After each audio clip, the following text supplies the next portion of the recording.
Hello, welcome back to another Castle Invasion devlog and Happy New Year's. There are a few things I want to go through today and a few things I want to re-add or re-explain from last episode because I feel like it's very confusing. Oh, I should lock this real quick. Lock, there we go. Okay, so first things first, in the spawn, you might have noticed there is a new door towards the perks area. So everything in here is still the same. I just rearranged a little bit. Open the new doorway over here for the perks shop. If you've forgotten, perks is for permanent upgrades so that it sticks with you throughout every game session, even if you leave the game. Take it as if it's something like the perks from Those Who Remains, where you earn by leveling up, and similar to back in first New Invasion, where your perks are also permanent. So the second thing I want to talk about is that I have plans for a new lobby, not rework, but more of a layout overhaul. So the whole idea is where I'm asking Gabi to test out a new circle type of like map layout, where there's like a conveyor belt in the middle. You can fast travel to different how would I say this, slices or like parts of the lobby, and each slice or each part has its own shop, kind of like that, and where the focus or like the center of the lobby, which is this huge machinery built by Gabi. Very awesome. The main idea is that currently I'm not very satisfied with like the placement of the shop specifically. Like the whole lobby looks great, amazing. Yeah, I like it a lot. Factoring if it's just like 4 shops here and like the leaderboards in the middle, this is good. I like this, but I'm not very happy with how you have to enter a separate room just to access the voting shop, to access the class shop, and of course the upgrade is like down right here. So I'm not really happy with this 3 placements specifically, and so I'm testing out if like I'm happy with the new circle layout. Of course, that is just, you know, in progress right now. It's still in development, so it's not final yet. And the second thing that, or like the third thing I want to show you is very, very minor, but I don't know if I've showed you before. Back then, these fans do not turn, and eventually I made them into like just regular fans. But I've since re-added the spinning fan blade back, so you can see like you know, it spins. It's very, very minor. It's just like a decorative detail. They use animation instead of like using twins, like as in like C-frame tweening. So right now they are using full animation. So the next thing that I want to show is that in the last devlog I mentioned how the relic shop, or the, you know, the perks shop, I guess I should rename this actually to relics or something, but perks it is. I mentioned how there's no reroll buttons on the last devlog, but supposedly I originally intended to not have a reroll button because, you know, relics are permanent. You're supposed to be able to choose which upgrade you want. But then I've come to realize that the shop layout that I've designed doesn't really allow you know, scrolling frames or like scrolling items per se. So then I re-added a rolling button to the perks shop. So as you can see down here, I've added just a few test products. So you can see like there's supposed to be the original chainmail, and then 1, 2, 3, 4, 5, 6 until like 8 or something. So if I reroll, you can see you'll be able to select like 5 now. So the whole idea is that even relics are slightly randomized, or like RNG included, so that you have to roll to get the specific relics that you want.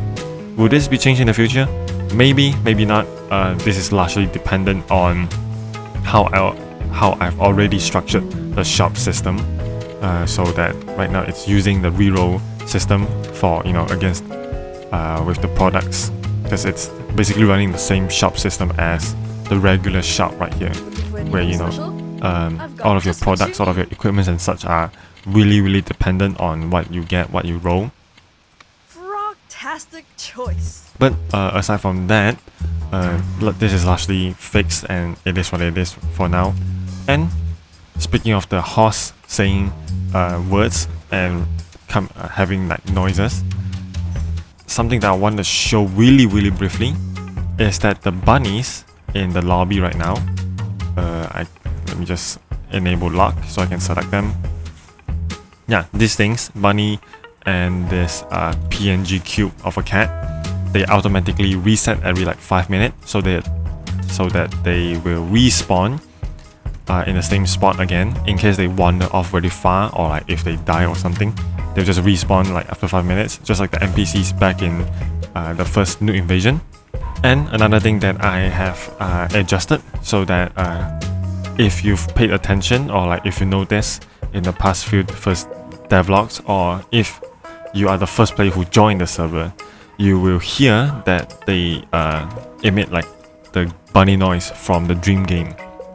But since then, I have made it so that they take like a good minute and a half to load before they start speaking, which is the sound effect, so that they don't immediately like spawn with the sound effect when the game or like the server loads, so that you don't hear it immediately, kind of like as soon as the game starts.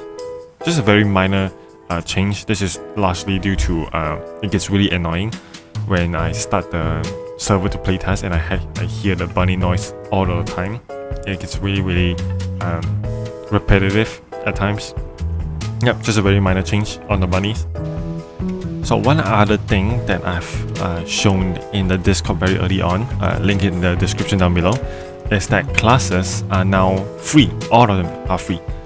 So you can see like Precision right now is free. The Medic class is also free. By the way, Medic is still in progress for overhauling. I plan to overhaul its kit, its main unique class weapon, and its whole mechanic. Artificial is also free now.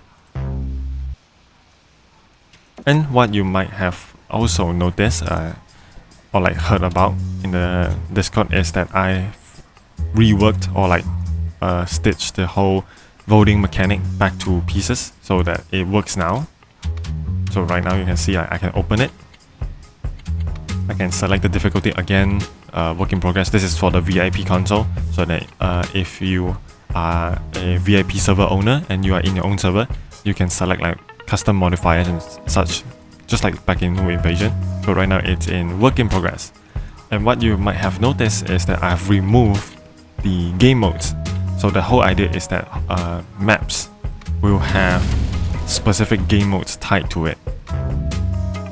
And you can see that the flames go out just like after a short few seconds, it will go out like that. And I've added again, the maps are tied to specific game modes. So like chapter 0, which is a tutorial, has its own map, which is the tutorial map, which I'll also showcase in a bit later. I'll just briefly go through it. And then the Grasslands, which is the first map, what we have above, is tied to the first chapter with a very short description down here. It's really tiny, which I think I'll adjust it later. And also the picture for the map, which I will eventually put on later on. But once you are done, you can just walk away, it will disappear. You don't have to do anything, and then you can reopen this to vote again. And courtesy to the previous few, or maybe the last devlog, you might have noticed that I have made a brand new top bar right here. So time left, wave, statue HP, intensity, and difficulty. Compared to like the previous version where it's just like a black bar at the top, which is very retro style, I'll admit. But I'm not really a fan of it because of how saturated it is on the Roblox game genre right now. So I've made it to slightly more modernized, but still keeping the aspect, like the feel of like a top bar at the very top of your screen. And this is also very Nuke Invasion style, where you have all of your information at the very top. So again, all of your vital information is just put on the top. The Ocelot gun also has its first person animation fixed, the FOV, the ABS specifically. You can see it's now properly aimed down sight. And last time I mentioned where you were able to repair your wrench, but now you can see it's fixed. You are no longer able to see your utilities, which is your wrench, because last time I mentioned that the wrench is now a melee weapon, kind of. You'll be able to do damage, but it still had the durability counter, but now it's been fixed, same as the hammer. And last time in my inventory you were able to see like 2 bunny launcher. I have since fixed it. This is largely due to the just the backend system for admins, where admins are able to spawn with specific admin exclusive weapons. But now it's all tidied up so that showing the overview in the inventory, the lockers, it's all fixed properly as well. And I'm not sure if I mentioned last time, but I think I did. It's that we have weight classes right now. So if you check in like any proper weapons, for example like the wrench, this is appearing in the shop. It's because I haven't bought it. I just spawned with the wrench in my inventory. But looking down here, you can see that they are weight. It's 20%, and then the weight class is light. I've coded this in already, where if you take a look at my inventory now, I have 2 weapons. So looking over at my perks or my statistics, you can see my current capacity, my current weight is at 60%, and my weight capacity total, that the things that like the total weight that I'm allowed to carry, is 100%. The weight, the description is a bit or like the display text, it's a bit not clear, but you can head over to the perks. Scrolling down, you get like a full more detailed description for your weight capacity, your current capacity, and all that. And I don't think I mentioned last time, but light class, which is what weapon classes itself are categorized, is that you will need 25% minimum weight capacity to be able to use weapons in the light class, which I'll demonstrate in a bit. Medium class at 50%, heavy class at 100% minimum, so that you need a minimum of 100% weight capacity to be able to use weapons in this specific weapon class. So again, I'll demonstrate right now. Oh, there's also one last tier I want to show, which is the Mega Heavy Weapon class at 200%. So this is the max cap that you'll be able to obtain, which is right here, let's set a max limit at 200%. So this is what you are allowed to carry at the maximum. You are able to carry 200% at the maximum. So this current capacity is also scaled to your current weight capacity. So if this is at 100%, your current capacity is only limited, or like only allowed to go to 100%. And I'm gonna show you my weapons. So you can see my pistol is at light class, so that I'm allowed to use this. Again, my M16 is at light class, sword is at light class, bunny launcher is at light class, so I'm allowed to use them because I have reached the minimum threshold. Minimum is 25% minimum to use light class weapons. So because I have 100% as my default, I'm allowed to use weapons in the light class. So I'm gonna quickly demonstrate. So I've spawned in and I've made some adjustments to the bunny launcher. So you can see right now the bunny launcher is set to Mega Heavy weight class. And if you recall, Mega Heavy requires me to have a minimum of 200 weight cap, and weight cap, which is this one, weight capacity. So going back to my weapons, if I try to equip it, you can see weight class is too heavy for my current weight capacity, and I'm unable to carry it. where let's say it is heavy. I'm gonna put the bunny launcher at heavy, but I'll put the pistol at, let's say, 1.2%. So the weight of my pistol is 1.2, 100% and 120% I meant. And I'm gonna show you in different scenarios where different weight and different weight classes, how they interact with the system. So again, if I go in, you can see my pistol is at 120%. So I'm gonna close, and then you can see I am able to carry it. I'm able to use it. But if I take a look at my perks, you can see my current weight percentage is 160. I am 60% over my allowed weight capacity. So you can see like I'm still able to carry it. So I've made a little bit of changes since then. Let's take a look at injuries. So I've renamed the text of the injury tabs, and I've resized the box just a little bit. Now the close button is much more easier to access without any GUI blocking it. And right now, as you can see, I am encumbered by tier 3. So I have 9 reduced walk speed. So let's take a look at why.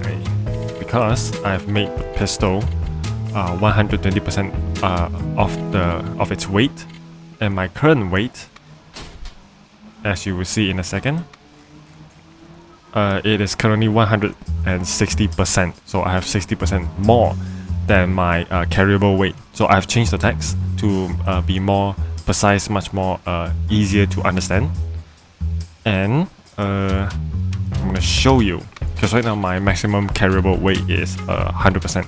So despite my class, it's at 100%, my maximum class is at heavy. So I'm able to carry this right now. Compared to before, which is mega heavy, I'm unable to carry it. And because I am now at 180%, as you can see, 180%. So now I have the final tier of my encumbered. So previous tier will get wiped out or like get removed, and you will get the latest or like the highest punishing debuff, which is the encumbered 4. So now I have 12 reduced walk speed. So my current walk speed would be, let me take a look actually. It is currently 16, which I should have more, assuming that I got any walk speed buffs. So let's take a look at my default walk speed, assuming I'm not crazy. So I've just done some bug fixes. Right now you can see I am visibly slower. Let me give you a look at my injuries. I am currently on encumber tier 3, so my walk speed is reduced by 9.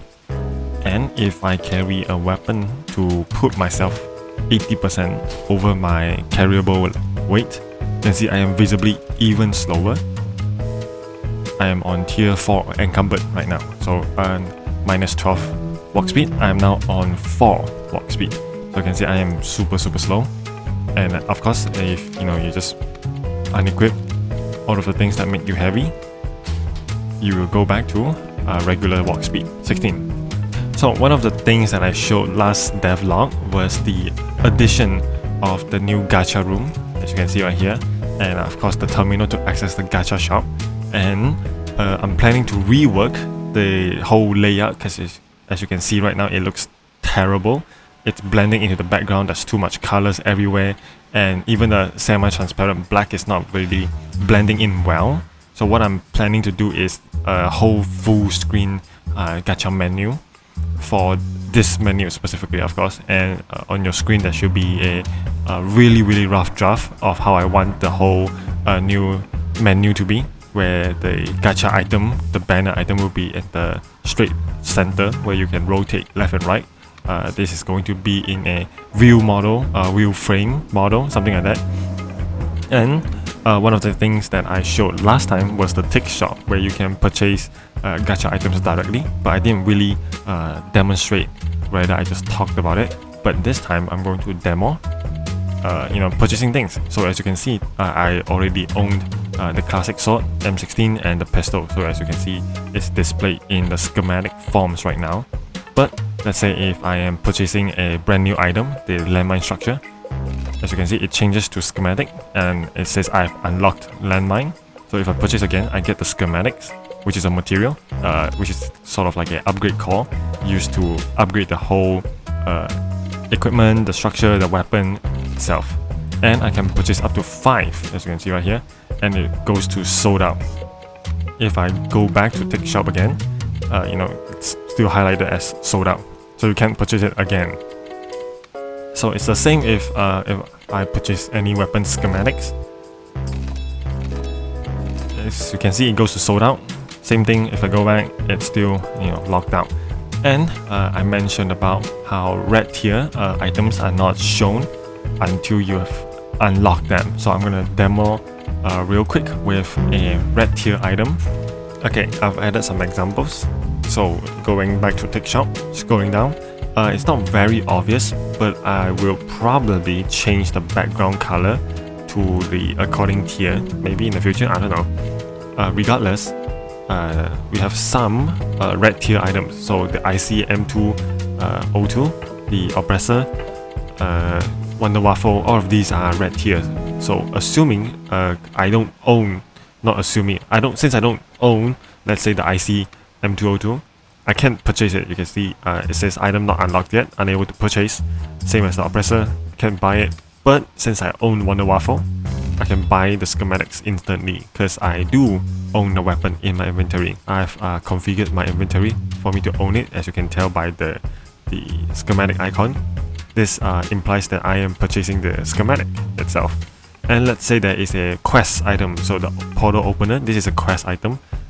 You are only going to use this during the tutorial, so it is unable to be purchased. So it says that this is a quest exclusive item, and normally it will not show up in your screen. It doesn't show up in the tech shop at all.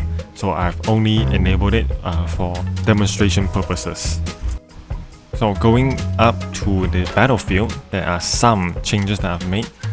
Primarily, the first thing you can see is that the map has been cleared. This doesn't mean that I've deleted the map, it's just that this is the debug map, so that I don't have to load any other map assets while I am working in studio. This also helps Gabi, as he is often working on the map and there's too many props to load, and then it lags a lot, so sometimes it crashes. But what I have done with this, I'll demo in a second, where is that I've made a custom, very simple map loading script.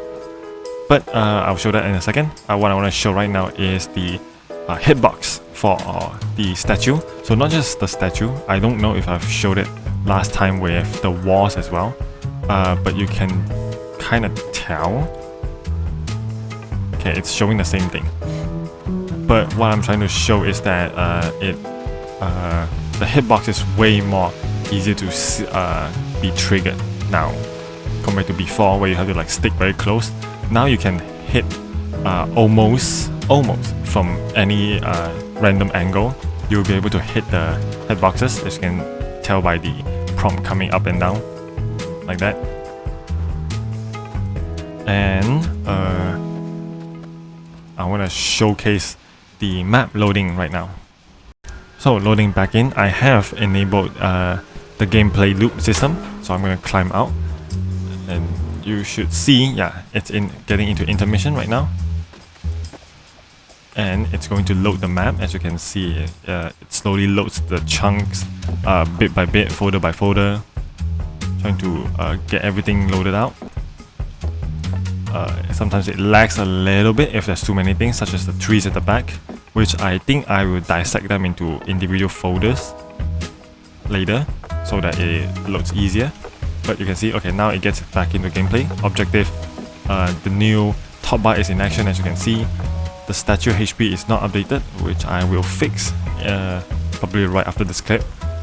But you can see, okay, that's the portal. They're attacking from the back. The rain is RNG, by the way. But this is, as you can see, the gameplay is back up, the loop is back up, everything's working as intended.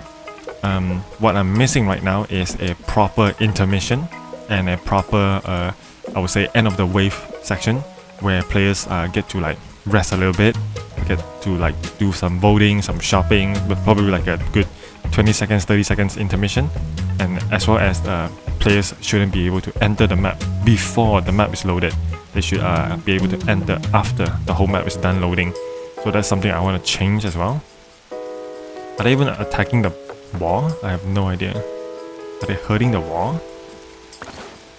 Hi, this is me from the very far future. It's been a long while since the last recording, and I'm here to pick up where I left off, which is the noobs unable to attack the castle.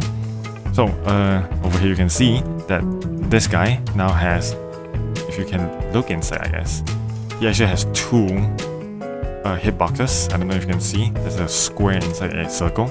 So the square is the I would say the standard, the traditional hitboxes that we use, or like in this game they use to attack players. And for the circle is what they use to attack castle walls, because they have a more thinner hitbox, which is more hidden inside. So the circle shaped cast hitbox is specifically made just so that they can hit the very thin hitbox inside the castle walls. And it's the same with the castle statue, I mean. So because previously back then I shrunk down the hitbox, which I'll show you right now. You can see the what I'm highlighting now, the green one, the green box. You can see it's pretty deep inside compared to how it was before, which is covering the entire model. This was done to improve hitboxes as well for both the noobs and specifically for players as they had issues with the hammer trying to collect the hitboxes. But now you can see that the noobs are hitting very effectively, and if you didn't notice, if you pay attention, the noobs would automatically back off after like a few seconds and try to hit the statue again. This is because, as you can see right now, since they are hugging the statue, they don't really do any damage to it unless they back up and hit, attack the castle or like the walls, the statue again. And on top of this, I have also fixed the top bar or like the statue HP display, which I'll show you right now. You can see at the very top, the statue HP is at max HP, which is 10k. And if I move a noob in, so it's gonna start attacking the statue as usual. And I'm gonna switch back to client view. You can see the damage, the HP is going down. So this is actually made using a separate system, purely just for tracking the HP. Because at the moment, how the HP is tracked in game for on the server side is through a integer value. So because I'm afraid that if you stray too far away from the statue or like from the castle, for example, if you were to go, let's say, very, very out of bounds, like maybe to the edge, the statue just stops rendering. So you won't be able to get the statue HP. So you won't know that your statue is actually dying. But using this alternate method that I did, where they only track, the game only tracks the statue HP inside a script, inside a module script, I suppose, you'll be able to get the latest statue HP wherever you are on the map. And if you were to the statue were to die, I'm gonna destroy it. It's gonna come back, regen, and then it's gonna be at full HP again. So some of the things that I left out or like mentioned I would fix from the last devlog, one of them was the sword being too loud. So you can see now, or you can hear, it's lower now. and I want to show you our new boss health bar, I suppose. You can see it's much more compact, much more in the center, much more displayable. You can see it's repeating its HPs because it's taking the display name or the direct name of the NPC. So that's why the HP is this duplicating. But the numbers at the back is supposed to be what the true number is, what the true HP value is. I don't know, what do you think? You can let me know what you think of this new HP bar, I suppose. The other thing I want to show was the sapping noise from the sentry, because last time there was issues with the sound effects. Are you kidding me? Bruh.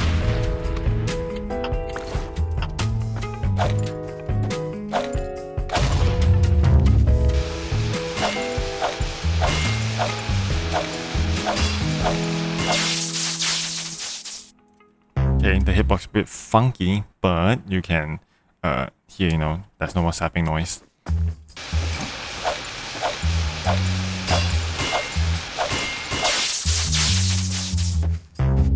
Yeah, the hitbox is a bit funky. Anyway, those are some of the issues I tried to fix with the walls and the statue. That's about it. Another thing that I did was to scale the noob's hitboxes. As you can see, this is a giant noob, and you can see its hitboxes is visibly larger. You can see if I go in. So this is let me put it next to our castle wall for comparison. Right, you can see you know, compared to this dummy over here, the hitboxes is way larger. So all hitboxes now scale automatically alongside with the giant or like the noob size. And another thing that I want to show is that I'm going to spawn a noob, and you can see the animation is turned off. So this is basically a setting that's carried over from Noob Invasion, the first game, where players can disable any unnecessary noob animations. Due to how the attack animation now largely or like plays into a pairing animation, or like the pairing mechanic, their attacking animation is always on server. So I've since then made the old animation settings to be more specific, which I'll show you now. Unnecessary animations right here. So it toggles any unnecessary animations, such as the walking animation for the noobs on and off. So it barely affects your performance, maybe none at all. So, but I've kept it at slightly performance affects a little bit, or like slightly performance, just for anybody who's like really into like optimizing their game. So I don't know if you've noticed, but I've since changed the walking or like directional movement animation, the script specifically. It's now made by a different user, which I've credited in the credits, obviously. This guy, I do not know how to pronounce that, but thank you for his work, obviously. What's different now is that you still have the dynamic torso rotating, or like your legs. You can see how it's like kind of like rotating on its own. It's like kind of like inverse kinetics as well. But this one, or like this specific directional movement script, adds on to how your torso leans. You can see it kind of slightly tilts towards where I'm walking, and it's the same if I go backwards. You can kind of vaguely see my torso, or like my whole body leaning backwards. So that's just kind of like additional, like extra improvements or like additions to this new directional movement. So that's why I chose it in the first place. I think it's really cool, and I've since fixed it so that when you spawn, you still get tripped over anyway. So another thing that I've done or like changed is the position or like the location that you enter into the map. So you can see now that they are more properly aligned to where the trapdoor is. So I'm gonna demonstrate one more time. Once you're in, you fall, because this happens a lot of times where you fall to the ground compared to back when it's at the top, you will just fall down. So now that I've moved it, move this spawn point down, you don't really trip as often anymore, and hopefully you don't fall straight down into the hole. Because if you want to just climb back up to the castle wall, you can, and it's very easy. And I just noticed that the ladder inside the towers are not textured, so I'm gonna fix that. So I'm back, and then you can see that I fixed the texture for the ladders. And another thing that I have done also, or like fixed as well, is getting back to the lobby. No longer trips you. Yeah, there you go. I just added a very simple sort of like a freeze to your character, so that you don't fall when you are teleporting in between places. But as well for the repair shop, which is the Roblox mod, currently actually Loop is in the server with me, or like in the studio with me, but he's testing with the precision, with the sort of the hint indicator, so that it's not outside of the shop, because compared to different other shops, it's more in front of the where in front of where the shop is, where actually they are or whatever, more of being outside and all that. And finally, the thing I want to wrap it up with is the improvement or like the changes I've made to the dialogue system. So I'm gonna try with just Zoe over here. So right now, I've changed not just the name, I've added the tap to continue hint, so that you know that you can tap on the dialogues. So I'm gonna try again with this one. And the other thing that you notice is that I can skip dialogue, or like not skip, or like fast forward. So I'm clicking to speed up her dialogue, so I can end faster.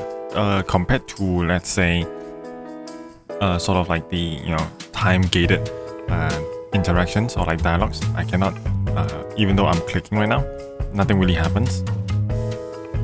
They just the dialogue will just continue go depending on its prefixed pace. And the name, I've also removed the double arrow, because it's just not very good looking, I suppose. Like I prefer it to be just straight up name. Yeah, by the way, the tap to continue only appears on interactions that you can control. So compared to time gated dialogues, those are usually reserved more towards for like something like cutscenes or something like that, where you're not supposed to skip, and everybody's supposed to get the I would say the pacing together at the same time. That's about it. See ya.